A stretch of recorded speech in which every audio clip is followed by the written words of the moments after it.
चलिए हम देखते हैं जियोग्राफी के एनसीईआरटी क्लास 9 के तीसरा चैप्टर है। चैप्टर के नाम है अपवाह। अपवाह के बारे में देखेंगे तो अपवाह शब्द एक क्षेत्र के नदी तंत्र की व्याख्या करता है।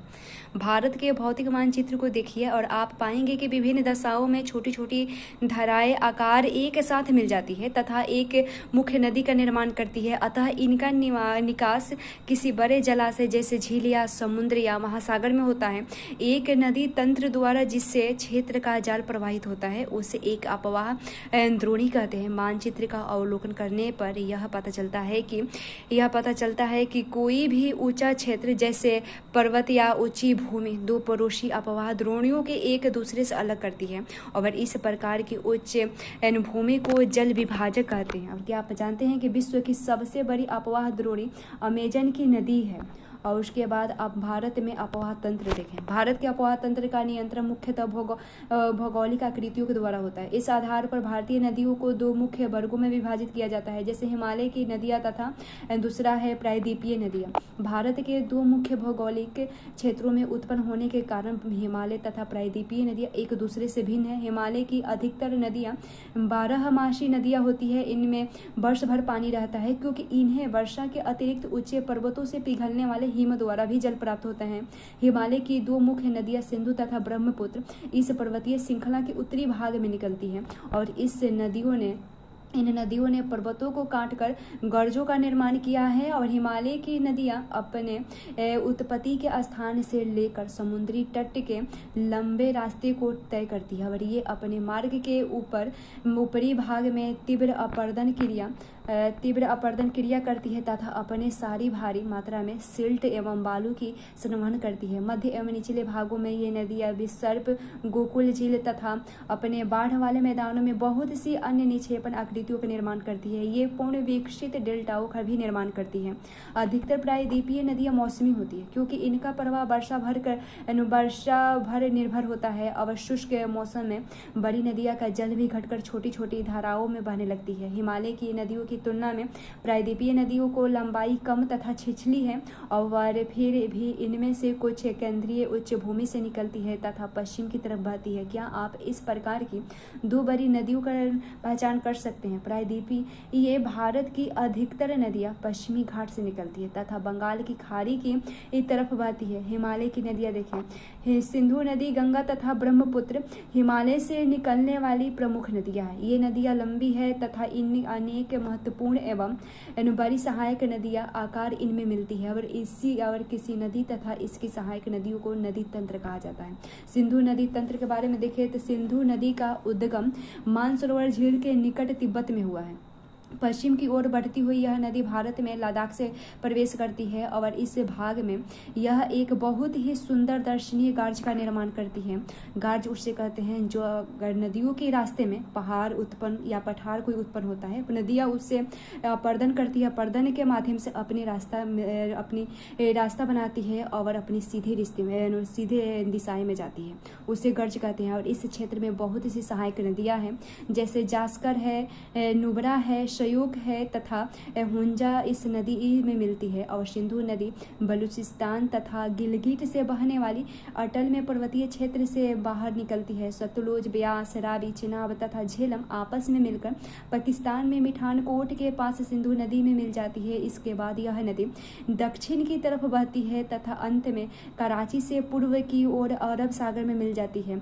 सिंधु नदी के मैदान का ढाल बहुत धीमा है। सिंधु द्रोणी का 1/3 से कुछ अधिक भाग भारत के जम्मू कश्मीर, लद्दाख, हिमाचल प्रदेश तथा पंजाब में तथा शेष भाग पाकिस्तान में भी स्थित है। और 2900 किलोमीटर लंबी सिंधु नदी विश्व की सबसे लंबी नदियों में से एक है। और क्या आप जानते हैं कि सिंधु जल समझौता संधि के अनुच्छेद 1960 के अनुसार भारत इस नदी परिक्रम में संपूर्ण जल का केवल 20% जल उपयोग करता है और इस जल का उपयोग हम पंजाब, हरियाणा एवं राजस्थान के दक्षिण पश्चिम भागों में सिंचाई के लिए करते हैं।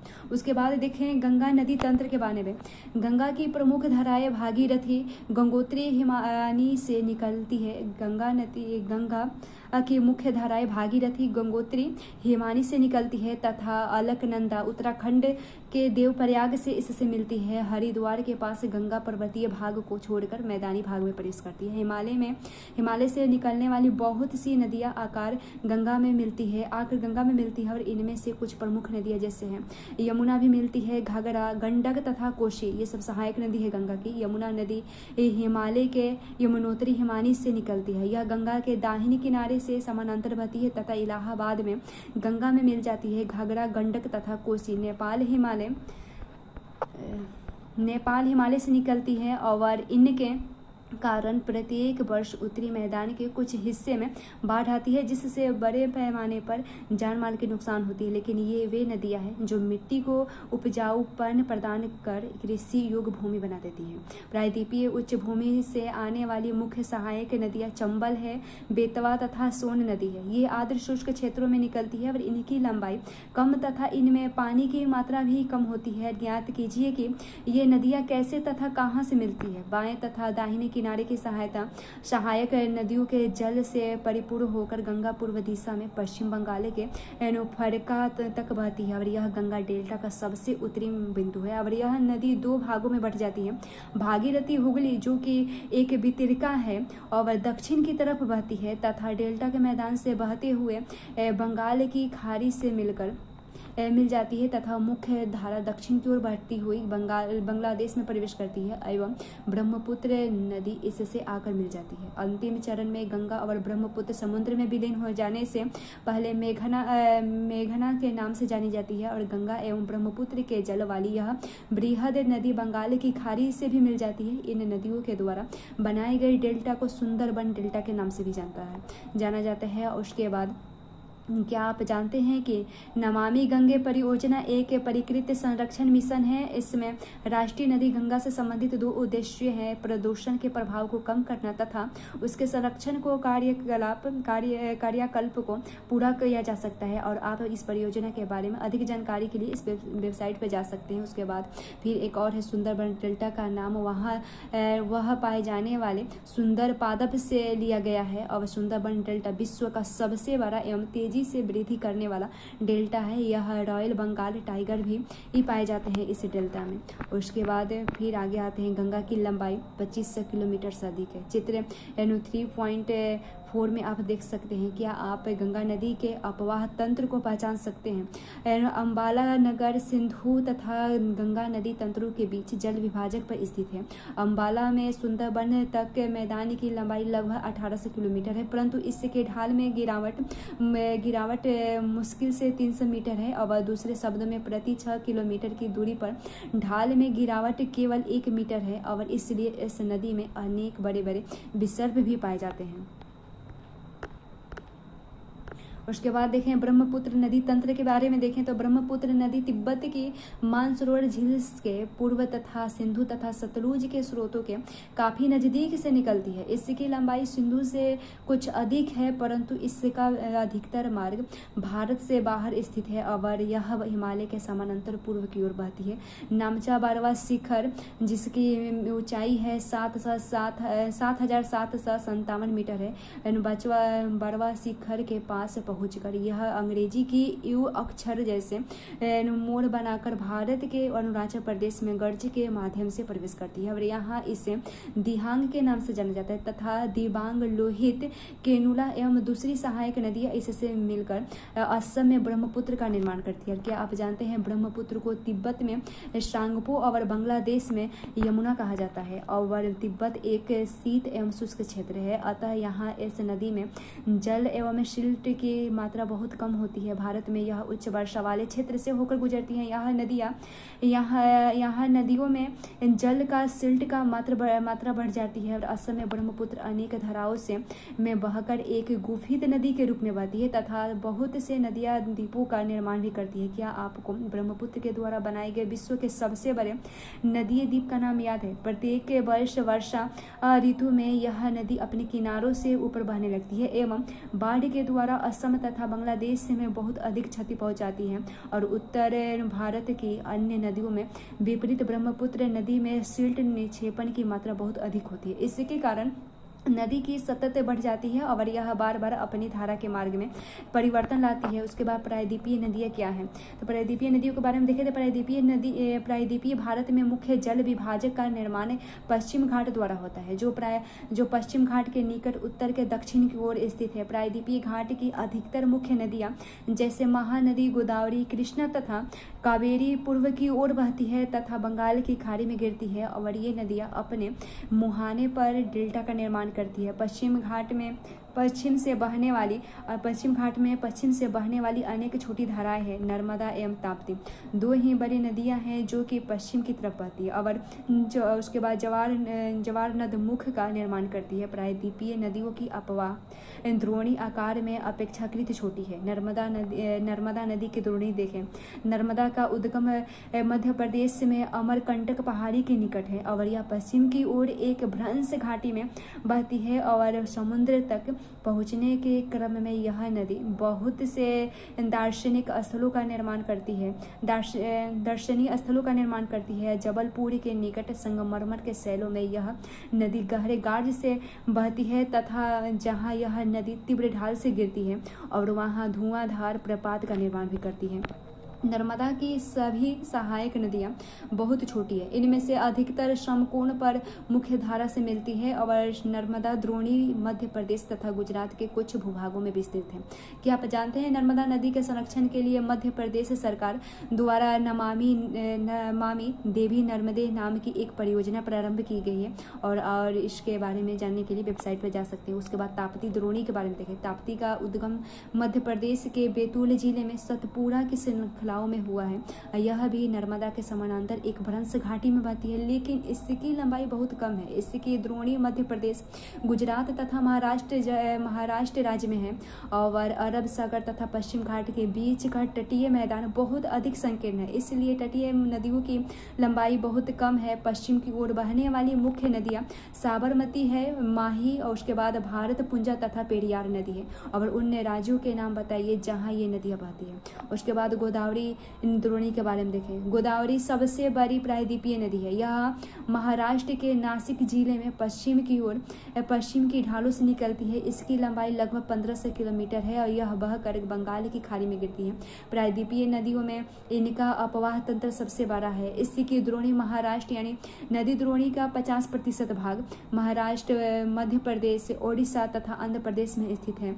गोदावरी में अनेक सहायक नदियां मिलती है जैसे पूर्णा, वर्धा, उसके बाद पाहिंता, मंजरा, वेनगंगा तथा पेनगंगा ये नदियां मिलती है और इनमें से अंतिम तीनों सहायक नदियां बहुत बड़ी हैं और बड़े आकार और विस्तार के कारण इससे दक्षिण गंगा के नाम से भी जाना जाता है। उसके बाद महानदी द्रोणी के बारे में देखें तो महानदी का उद्गम छत्तीसगढ़ की उच्च भूमि से है तथा यह ओडिशा से बहते हुए बंगाल की खाड़ी में मिल जाती है और इस नदी की लंबाई 860 किलोमीटर है। इसकी अपवाह द्रोणी है महाराष्ट्र में, छत्तीसगढ़, झारखंड तथा ओडिशा में है। उसके बाद कृष्णा नदी द्रोणी के बारे में देखें तो महाराष्ट्र के पश्चिम घाट में महाबलेश्वर के निकट एक स्रोत से निकलकर कृष्णा लगभग 1400 किलोमीटर तक बहकर बंगाल की खाड़ी में गिरती है। और तुंगभद्रा, कोयना, घाट प्रभा, मूसी तथा भीमा इसकी कुछ सहायक नदियां हैं और इसकी द्रोणी महाराष्ट्र, कर्नाटक तथा आंध्र प्रदेश में फैली हुई है। उसके बाद कावेरी नदी की द्रोणी देखें तो कावेरी पश्चिम घाट के ब्रह्मगिरी श्रृंखला से निकलती है तथा तमिलनाडु में कुडलोर के दक्षिण में बंगाल की खाड़ी में मिल जाती है और इसकी लंबाई 760 किलोमीटर है और इसकी प्रमुख सहायक नदियां हैं और अमरावती नदी है, भवानी है, हेमावनी तथा काबिनी नदी है और इसकी द्रोणी तमिलनाडु, केरल तथा कर्नाटक में विस्तृत है। और क्या आप जानते हैं कि भारत में दूसरे सबसे बड़ा जल प्रपात कावेरी नदी बनाती है और इससे शिव समुद्रम के नाम से भी जाना जाता है। प्रपात द्वारा उत्पादित विद्युत मैसूर, बंगलोर तथा कोलार स्वर्ण रेखा को प्रदान भी की जाती है। और ज्ञात कीजिए कि भारत का सबसे बड़ा जलप्रपात कौन सा है। इन बड़ी नदियों के अतिरिक्त कुछ छोटी नदियां भी हैं जो पूर्व की तरफ बहती है।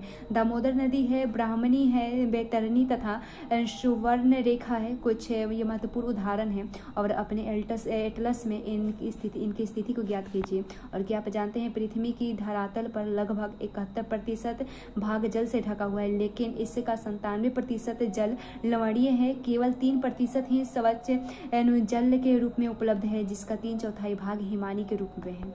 उसके बाद झील के बारे में देखें। कश्मीर घाटी तथा प्रसिद्ध डल झील नौवाले घरों तथा शिकारा से तो आप परिचित ही होंगे। कश्मीर घाटी तथा प्रसिद्ध डल झील नौवाले घरों तथा शिकारा से आप परिचित ही होंगे, जो प्रत्येक वर्ष हजारों पर्यटकों को आकर्षित करती है। इसी प्रकार यह अन्य झील वाले स्थान भी गए होंगे, जहाँ वहाँ नौकाएं होंगे, तैराकी होगी एवं अन्य जलीय खेलों का आनंद भी उठाया होगा आपने। कल्पना कीजिए कि अगर कश्मीर, नैनीताल एवं दूसरे पर्यटन स्थलों पर झीलें नहीं होते तब क्या होता। वे उतना ही आकर्षित करते जितना कि आज करते हैं। क्या आपने कभी यह जानने की कोशिश की है कि इन पर्यटकों को आकर्षित करने के लिए किसी स्थान पर झीलों का क्या महत्व है। पर्यटकों के आकर्षक के अतिरिक्त मानव के लिए अन्य कारणों से भी झीलें का महत्व है। और पृथ्वी का सतह के गर्त वाले भागों में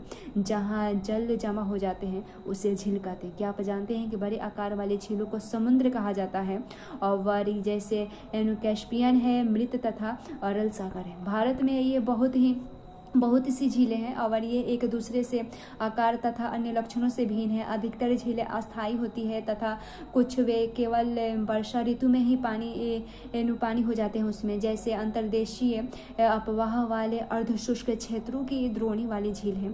और यहाँ कुछ ऐसी झीलें हैं जिनका निर्माण हिमाद्री एवं बर्फ चादर की क्रिया के फलस्वरूप हुआ है, जबकि कुछ अन्य झीलों का निर्माण वायु, नदियाँ एवं मानवीय क्रियाकलापों के कारण हुआ है। एक विसर्प नदी बाढ़ वाले क्षेत्रों में कटकर गोकुल झील का निर्माण करती है, और स्पीट तथा बार यानी रोधी का तटीय क्षेत्रों में लेगून का निर्माण करती है, जैसे चिल्का झील है, पुलिकट झील है तथा केलोरू झील है।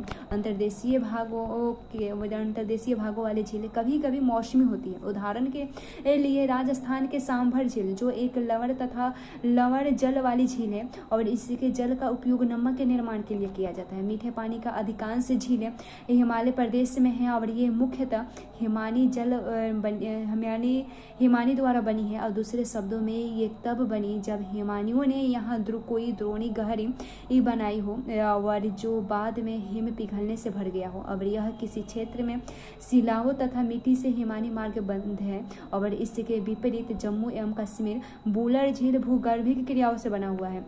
यह भारत की सबसे बड़ी मीठे पानी वाली प्राकृतिक झील है। और डल झील, भीमताल, नैनीताल और लोकताक तथा बारापानी कुछ अन्य महत्वपूर्ण मीठे पानी के झील है। और इसके अतिरिक्त जल विद्युत उत्पादन के लिए नदियों पर बांध बनाने से भी झील का निर्माण हो गया है, जैसे गुरु गोविंद सागर यानी घाघरा नंगन परियोजना।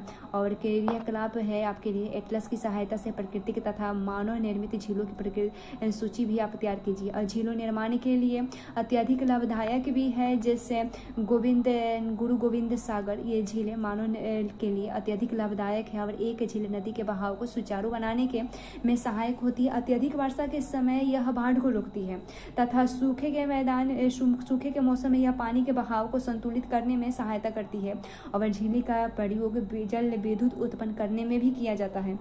ये आसपास के क्षेत्रों की जलवायु को सामान्य बनाती है और जलवायु परितंत्र को संतुलित रखती है। झीलों की प्राकृतिक सुंदरता और पर्यटन की बढ़ती है तथा इसे मनोरंजन भी प्रदान करती है। नदियों का अर्थव्यवस्था में महत्व क्या है। संपूर्ण मानव इतिहास में नदियों का अत्यधिक महत्व रहा है। आर्थिक अर्थव्यवस्था में नदियाँ का जल मूल प्राकृतिक संसाधन है तथा अनेक मानवीय क्रियाकलापों के लिए अनिवार्य है। और यही कारण है कि नदियों के तट में प्राचीन काल से ही अधिवासियों के अपनी ओर आकर्षित किया है। ये गांव अब बड़े शहरों में परिवर्तित हो चुके हैं। अपने राज्य के उन शहरों की एक सूची तैयार कीजिए जो नदी के किनारे स्थित है। किंतु भारत जैसे देश के लिए जहाँ की अधिकांश जनसंख्या जीविका के लिए कृषि पर ही निर्भर है, वहाँ सिंचाई, नौ संचालन, जल विद्युत निर्माण में नदियों का महत्व बहुत अधिक है।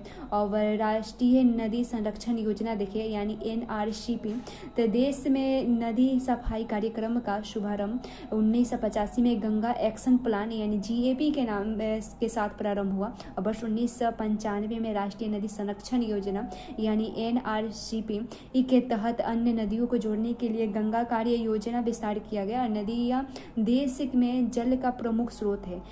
NRCP का उद्देश्य नदियों के जल में प्रदूषण को कम करने और जल की गुणवत्ता में सुधार करना है। उसके बाद नदी प्रदूषण के बारे में देखें। नदी जल को घरेलू, औद्योगिक तथा कृषि में बढ़ती मांग के कारण इसकी गुणवत्ता प्रभावित हुई है और इसके परिणाम स्वरूप नदियों से अधिक जल की निकासी होती है तथा इनका आयतन घटता जाता है। दूसरी ओर उद्योगों का प्रदूषण तथा परिकृष्ट कचरे नदी में मिलते जाते हैं। और यह केवल जल की गुणवत्ता को ही नहीं बल्कि नदी के स्वच्छीकरण की क्षमता को भी प्रभावित करता है। उदाहरण के लिए दिए गए समुचित जल प्रवाह में गंगा का जल लगभग 20 किलोमीटर क्षेत्र में फैले बड़े शहरों की गंदगी को तनु करके समाहित कर सकता है, लेकिन लगातार बढ़ते हुए औद्योगिकरण एवं शहरीकरण के कारण ऐसा संभव नहीं हो पाता तथा अनेक नदियों में प्रदूषण का स्तर बढ़ता जा रहा है। नदियों में बढ़ते प्रदूषण के कारण इनको स्वस्थ बनाने के लिए अनेक कार्य योजनाएं लागू किए गए हैं। क्या आपने कभी ऐसी कार्य योजना के बारे में सुना है? नदी के प्रदूषण जल में हमारा स्वास्थ्य किस प्रकार प्रभावित हो सकता है? बिना स्वस्थ जल का मानव जीवन, इस विषय पर चर्चा करें और तथा अपनी कक्षा में एक वाद विवाद परियोजना पर भी चर्चा करें।